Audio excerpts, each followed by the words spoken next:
আজকে মুফতি আমির হামজা ভাইয়ের একটি লিবাস দেখে আমি অত্যন্ত মুগ্ধ হয়েছি।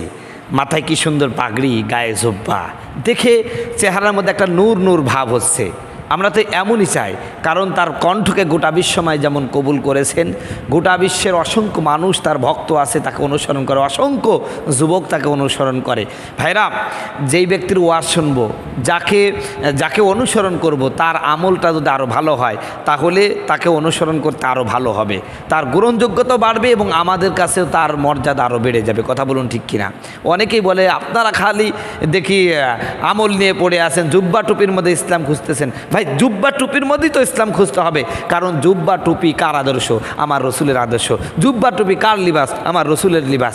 আর কোরআন শরীফের মধ্যে আল্লাহ কি বলছেন? ও লিবাসুত তাকওয়া যালিকা খায়র, তোমরা তাকওয়ার পোশাক পরো। সুতরাং জুব্বা, টুপি, পাঞ্জাবি, পায়জামা এগুলোর সাথে ইসলামের একটা বিশাল সম্পর্ক আছে।